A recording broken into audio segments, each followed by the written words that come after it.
저는 언제쯤이나 남들과 원만하게 지낼 만큼 인간관계에 능숙해질까요? 사람들과 행복한 관계를 유지할 수 있는 무슨 방법이 있나요? 아니면 그건 늘 힘겨운 과제일 수밖에 없나요? 행복한 관계를 유지할 수 있는 비결이 있긴 하다. 그것은 관계를 꾸려나갈 때 네가 계획한 목적이 아니라 상대방이 의도하는 목적에 맞추는 것이다. 관계란 항상 힘겨운 과제기 마련이다. 관계는 늘 너 자신의 고귀한 측면들과 숭고한 정망들, 그리고 너 자신에 대해 훨씬 더 장대한 시각들을 창조하고 표현하고 체험할 것을 요구한다. 네가 관계에서보다 더 즉각적이고 더 강력하고 더 완벽하게 이 일을 해낼 수 있는 경우는 거의 없다. 사실 관계가 없다면 넌 전혀 그렇게 할 수 없다. 네가 존재할 수 있는 것까지도 오직 다른 사람들과 다른 장소들과 다른 사건들의 관계를 통해서만 가능하다. 다른 것이 하나도 없다면 너 역시 존재하지 않는다는 걸 명심하라. 결국 너란 존재는 자신이 아닌 다른 것과의 관계에 지나지 않는다. 그것이 내가 거주하는 절대계와 반대되는 상대계의 존재 방식이다. 이 점을 확실히 이해하고 깊이 파악할 수 있다면 너희의 직관은 체험들 하나하나와 인간의 모든 만남, 특히 개별적인 인간관계들을 축복하게 될 것이다. 왜냐하면 너희는 그것들을 가장 고귀한 건설로 보게 될 것이니까. 너희는 그것들을 참된 자신을 건설하는 데 활용할 수 있고 활용해야 하고 또 활용하고 있다는 걸 알게 될 것이니까. 그 건설을 순전히 우연히 이루어지는 구성으로 만들지 마라. 너의 의식이 설계한 장대한 창조물이 되게 만들라. 그리고 그 건설에 만나는 사람들을 그저 우연한 사건들의 결과로 빚어진 사람들로 구성하지 마라. 네가 되려고 했고 하려고 했던 사건들의 결과에서 비롯된 사람들로 구성하라. 건설을 자기 실현의 최대 도구로 활용하라. 모든 관계를 축복하라. 모든 관계를 특별한 것으로 자신을 형성해 주는 것으로 보라. 그리고 나서 이제 어떤 존재가 될지 선택하라. 대부분의 사람들은 자신들이 관계에 무엇을 줄 수 있을까 보다는 관계에서 무엇을 얻어낼 수 있을까라는 시각으로 관계를 맺는다. 하지만 관계를 맺는 목적은 네가 드러내고자 하는 것이 자신의 어떤 부분인지 결정하는 것이다. 관계, 즉 삶 전체의 목적은 딱 하나뿐이다. 참된 자신이 되고 그것을 결정하는 것. 너희는 오로지 상대방에 대해서만 마음 쓰는 것이 최상의 관계라고 들어왔을 것이다. 하지만 너희에게 말하노니 상대방에게 초점을 맞추는 것, 상대방에게 몰두하는 것이야말로 관계를 실패로 돌아가게 만드는 이유다. 상대방에 대해 일절 마음 쓰지 마라. 오로지 단 한 가지, 자신에 대해서만 마음 써라. 저 사람은 어떤 상태인가? 뭘 하고 있는가? 뭘 갖고 있는가? 무슨 말을 하고 있는가? 원하는 건 또 뭐지? 요구하는 건? 무슨 생각하고 있지? 기대하는 건? 계획하는 건?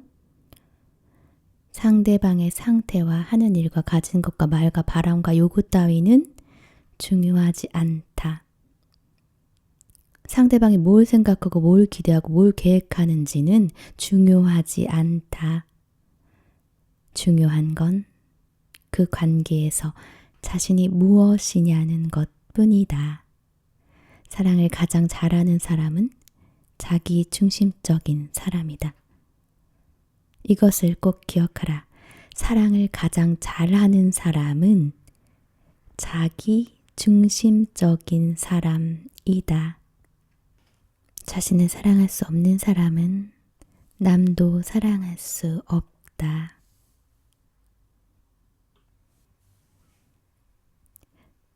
서로를 성스러운 여행길에서 만난 성스러운 영혼들로 바라보아라. 영혼은 진화라는 목적을 위해 몸에 깃들고 몸에 생명을 불어넣는다. 너희는 진화하고 있다. 너희는 되어가고 있다. 그리고 너희는 자신이 어떤 존재가 될지 결정하기 위해서 모든 관계를 활용하고 있다. 이것이 너희가 이 세상에 와서 할 일이다. 이것이야말로 자신을 창조하는 즐거움이고 자신을 인식하는 즐거움이며 자신이 되고자 하는 바를 의식하면서 읽어가는 즐거움이다. 이것이 자의식을 갖는다고 할 때의 참 뜻이다. 너희는 자신이 참으로 누구인지 알고 체험할 수 있는 도구들을 갖고자 자신을 상대에게로 끌어들였다. 자신이란 너희가 자신 외의 모든 것과 관계하기 위해 스스로 창조해낸 존재다. 이 과정에서 가장 중요한 요소는 너희의 개인적 관계들이다. 그러므로 너희의 개인적 관계들은 성스러운 터전이다. 그럼에도 그 관계들은 사실 상대방들, 즉 타인들과는 무관하다. 왜냐하면 관계 자체 속에 이미 타인들이 포함되어 있으며 타인들과 관련된 모든 것이 들어있기 때문이다. 이것은 신성한 이분법이다. 이것은 닫힌 순환계다. 그러므로 자기 중심적인 사람들은 복이 있나니 그들은 신을 알게 되리라고 말하더라도 결코 가격한 가르침이 아니다. 너희 자신의 가장 고귀한 부분을 알고 그 속에 중심을 잡고 머무르라. 그러므로 너희의 첫 번째 관계는 너희 자신과 맺어져야 한다. 너희는 먼저 자신을 존중하고 소중히 여기고 사랑하라. 다른 사람을 가치 있게 여기려면 먼저 자신을 가치 있게 여겨야 한다.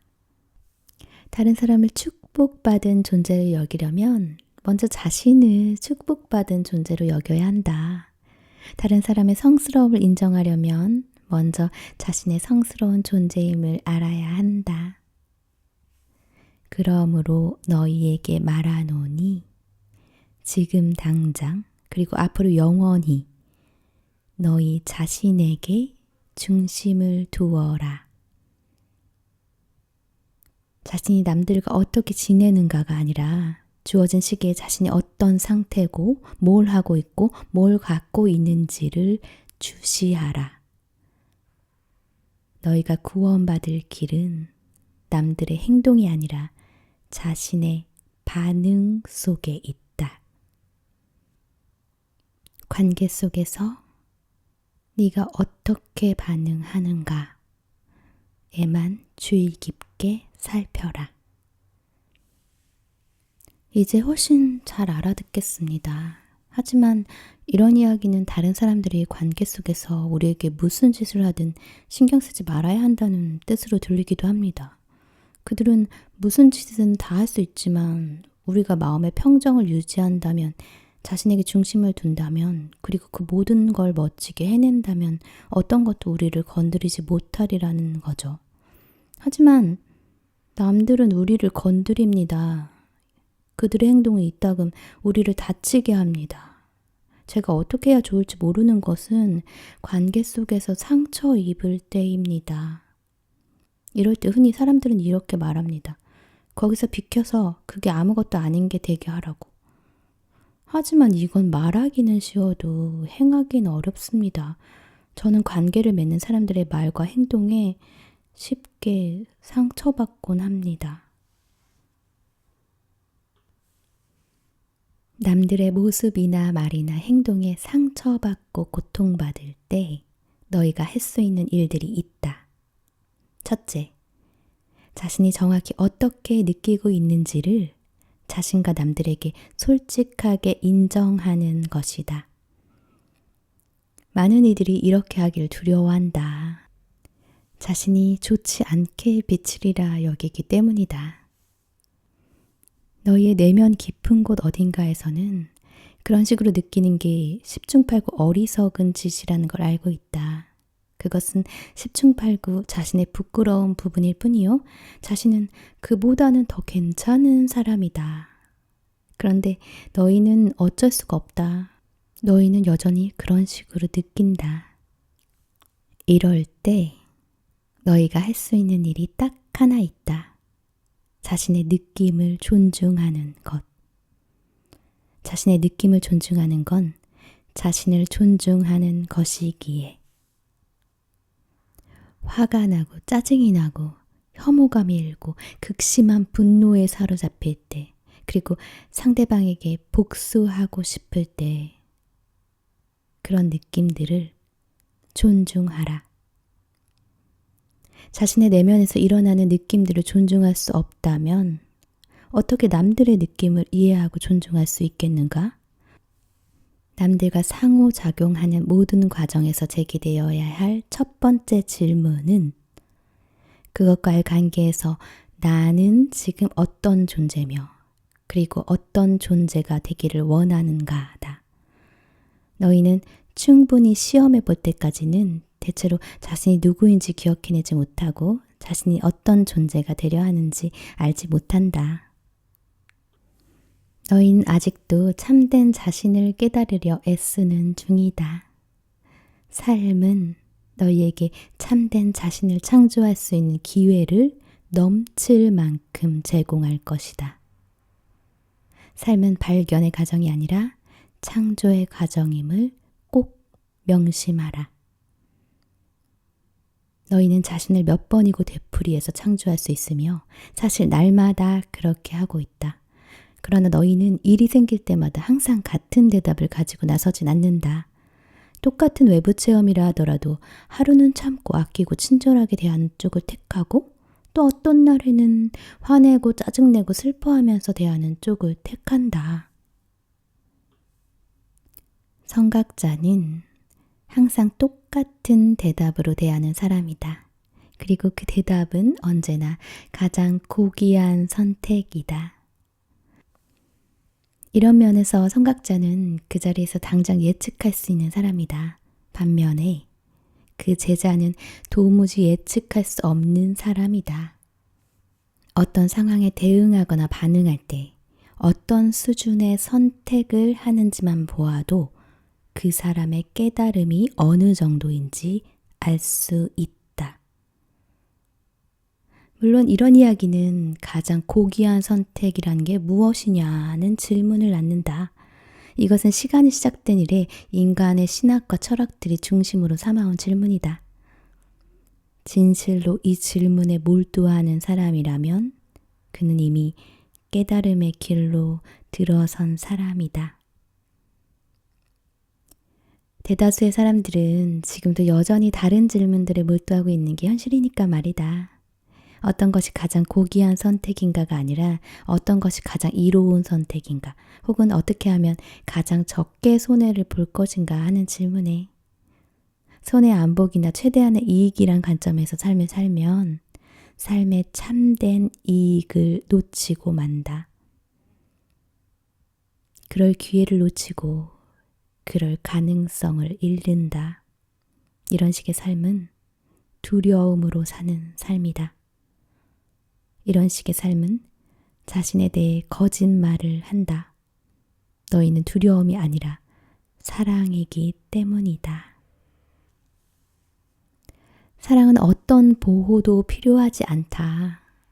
사랑은 잃어버릴 수가 없다. 하지만 너희가 앞에 두 가지 질문 가운데 두 번째 질문에만 계속 답한다면 너희는 결코 체험으로도 이 사실을 깨닫지 못할 것이다. 얻거나 잃을 뭔가가 있다고 생각하는 사람들만이 두 번째 질문을 던지기 때문이다. 그리고 삶을 이와 다른 식으로 보는 사람, 자신을 좀 더 고귀한 존재로 보는 사람, 이기거나 지는 것이 인생의 시험이 아님을 이해하는 사람. 시험은 사랑인가 아닌가 밖에 없다는 걸 이해하는 사람. 이런 사람만이 첫 번째 질문을 던진다. 두 번째 질문을 던지는 남자는 내 몸이 나라고 말한다. 하지만 첫 번째 질문을 던지는 여자는 내 영혼이 나라고 말한다. 그러니 들을 귀를 가진 사람들은 모두 들어라. 너희에게 얘기하노니 모든 인간관계의 결정적인 대목에는 딱 한 가지 질문만이 존재한다. 지금 사랑은 무엇을 하려 하는가? 이외에 너희 영혼과 관련 있고 의미 있고 너희 영혼에게 중요한 질문이란 없다. 오랜 세월 동안 너희는 그것이 무엇이든 간에 남들에게 가장 좋은 것을 만들어내는 사람이 되려 하고 그런 일을 하려 하고 그런 것을 가지려 하는 데서 사랑이 뒷받침된 행동이 나온다고 배웠다. 그러나 내가 너희에게 말하노니 가장 고귀한 선택이란 자신에게 가장 좋은 것, 즉 자신을 위한 최고의 선을 만들어내는 것이다. 너희를 위한 최고의 선이 남들을 위해서도 최고의 선이 된다. 이것은 너와 남이 하나이기 때문이다. 그리고 이것은 너 말고는 아무도 존재하지 않기 때문이다. 너희 행성을 걸었던 모든 선각자는 이 진리를 가르쳐 왔다. 그러나 대다수 사람들에게는 이것이 현실에서는 거의 적용될 수 없는 비전상의 위대한 진리로만 남아 있었다. 하지만 이것은 어느 시대에나 적용할 수 있는 가장 실제적인 비전상의 진리이다. 이 진리가 없다면 관계는 매우 어려운 문제가 된다. 따라서 관계의 문제에서는 이 진리를 기억하는 게 대단히 중요하다. 자, 이제는 이 지혜의 순수하게 영적이고 비정적인 측면에서 물러나 실제 적용의 문제로 돌아가 보기를 하자. 좋은 뜻과 좋은 열의를 지닌 사람들, 또 꽤 강한 종교성을 지닌 사람들은 흔히 낡은 지혜의 가르침에 따라 관계에서 상대방에게 가장 좋은 것이라고 여기는 행동을 하는 경우가 많다. 하지만 애석하게도 많은 경우 이런 행동은 계속해서 남용과 푸대접을 낳고 고작해야 관계의 역기능을 가져올 뿐이다. 결국 남들에게 좋은 일을 하려 한 그 사람은 즉 쉽게 용서해주고 연민을 나타내며 문제 있는 행동을 계속 눈감아준 그 사람은 심지어 신에 대해조차 억울해하고 분개하고 불신한다. 설사 사랑이라는 이름을 걸었다 할지라도 어떻게 신이라는 작자가 그처럼 끝없는 고통과 불쾌함과 희생을 요구할 수 있단 말인가? 이에 대한 대답은 신은 요구하지 않았다는 것이다. 신은 단지 너희가 사랑하는 사람들 속에 너희 자신도 포함시키라고 요구할 뿐이다. 신은 한 걸음 더 나아가 자신을 우선시하라고 제안하고 권한다. 너희에게 말하노니 가장 고귀한 의미에서 자신을 우선시하는 건 결코 신적이지 못한 행동으로 이끌지 않는다. 그러므로 만일 너희가 자신에게 가장 좋은 일을 한 것이 신적이지 못한 행동을 하는 결과로 드러난다면 문제는 자신을 우선시한 데 있는 게 아니라 무엇이 자신에게 가장 좋은지를 잘못 이해한 데 있다. 물론 무엇이 자신에게 최선이냐를 판단하려면 먼저 자신이 하려는 게 무엇인지도 판단해야 한다. 많은 사람들이 이 중요한 단계를 간과하고 넘어가곤 한다. 너희는 무엇에 이르고자 하는가? 너의 삶의 목표는 무엇인가? 이런 질문들에 대한 대답을 갖고 있지 않다면 주어진 상황에서 무엇이 최선인가는 여전히 수수께끼로 남을 것이다. 자, 여기서 현실 문제로 다시 들어가서 너희가 남용당하는 상황에서도 무엇이 자신에게 최선인지만 알아낸다면 적어도 너희는 그 남용만은 그만두게 할 수 있을 것이다. 그리고 이것은 너희와 가해자 모두에게 좋은 일이다. 왜냐하면 계속해서 남용해도 좋은 상황에서는 가해자 자신조차도 남용당하고 있기 때문이다. 이처럼 남용할 수 있는 상황은 가해자를 치유해 주는 게 아니라 망치게 만든다.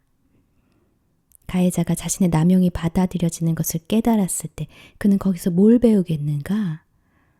반대로 가해자가 자신의 행동이 더 이상 용납되지 않음을 깨칠 때 그는 무엇을 깨닫게 되겠는가? 그러므로 남들을 사랑으로 대하는 게 반드시 남들이 제멋대로 하도록 허용해 준다는 뜻은 아니다. 부모는 자식들을 다루면서 일찌감치 이런 진리를 깨친다.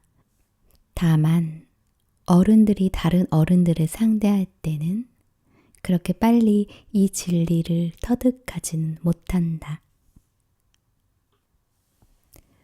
인생을 살다 보면 자기 힘을 증명하기 위해서 자기 아님의 측면을 보여야 하는 경우를 한두 번 이상씩은 겪기 마련이다.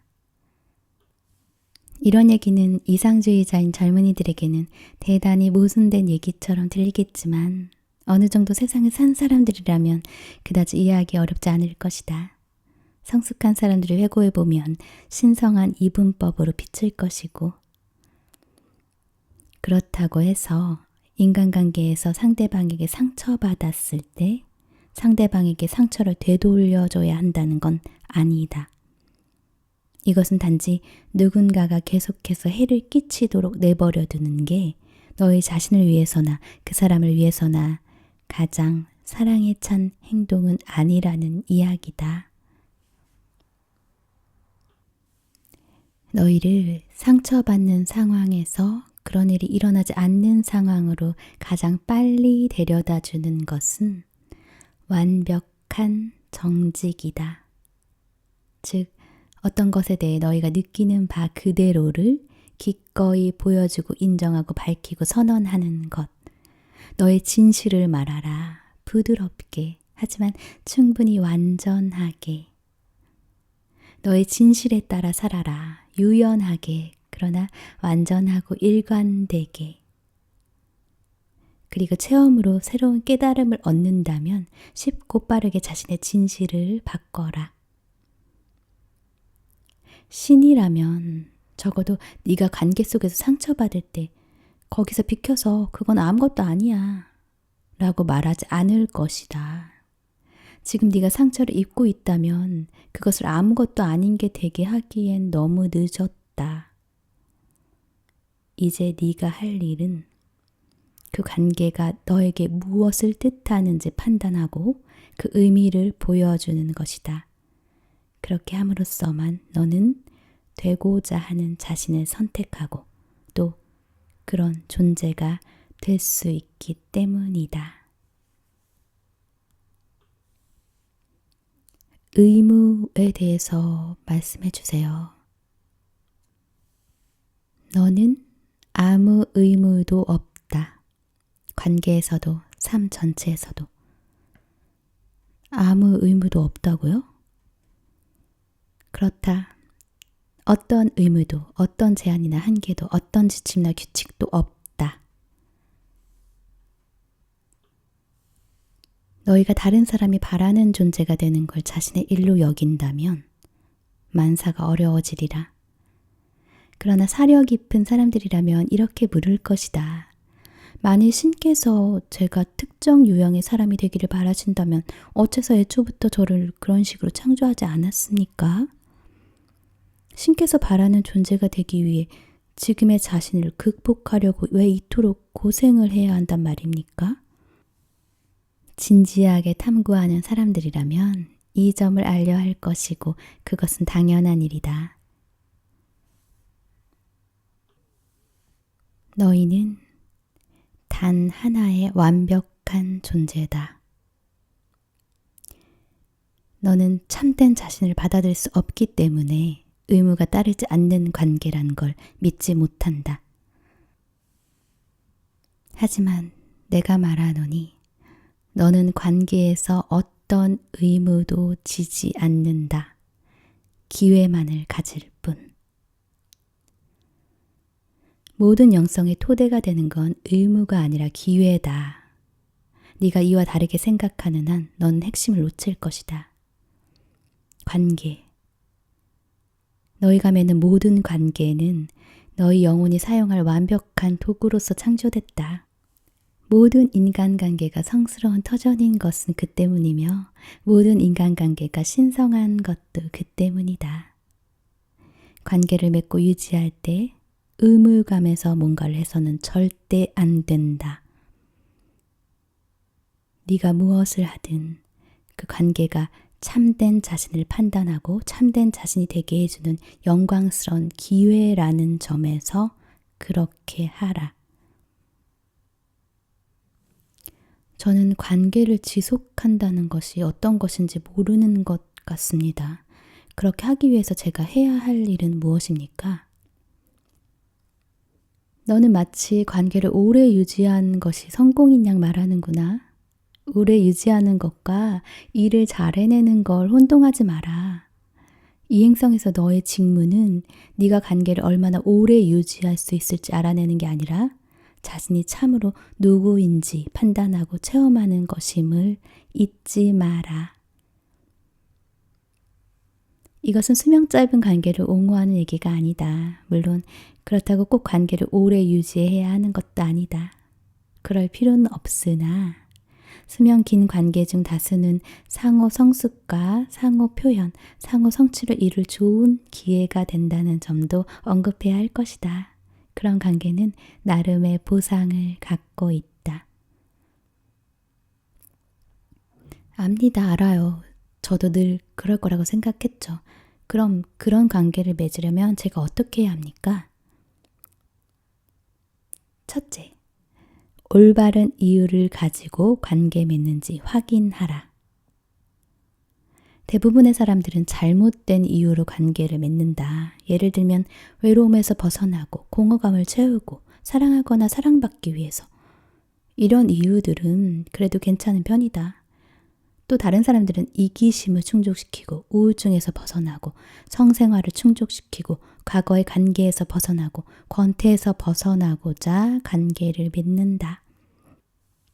이런 이유들 중 그 어떤 것도 바라던 걸 가져다 주지 않을 것이다. 그리고 그 과정에서 어떤 극적인 변화가 일어나지 않는 한 관계 자체도 오래 지속되지 못할 것이다. 대다수의 사람들에게 사랑이란 욕구 충족에 대한 반응이다. 사람은 누구나 욕구를 갖고 있다. 너는 이걸 바라고 상대방은 저걸 바란다. 너희 두 사람은 서로에게서 욕구를 충족시킬 기회를 본다. 그리하여 너희는 암암리의 교환 조건에 동의한다. 만일 네가 가진 걸 내게 준다면 나도 내가 가진 걸 주겠다. 그것은 일종의 거래다. 하지만 너희는 진실을 말하지 않는다. 너희는 난 너와 아주 많이 거래한다고 말하지 않고 난 너를 아주 많이 사랑한다고 말한다. 그러고 나면 서로에 대한 실망이 시작된다. 진실은 냉혹하다. 그것은 있는 그대로의 현실을 보여주면서 사방에서 너희에게 포복해 들어온다. 여러 가지 도전과 어려운 순간들이 따를 것임을 알고 이해해야 한다. 그것들을 피하려 들지 마라. 감사하면서 환영하라. 그것들을 신에게서 받는 소중한 선물로 여겨라. 너희가 관계와 삶 속으로 들어와서 이루고자 했던 바를 할 수 있는 영광스러운 기회로 여겨라. 이런 어려운 시기 동안에는 상대방을 적이나 방해물로 보지 않도록 무척 조심해야 한다. 사실 누구도 그리고 무엇도 적으로 보지 마라. 심지어 문제로도 보지 마라. 모든 문제를 기회로 보는 기술을 기르도록 하라. 참된 자신이 되고 참된 자신을 결정할 수 있는 기회로.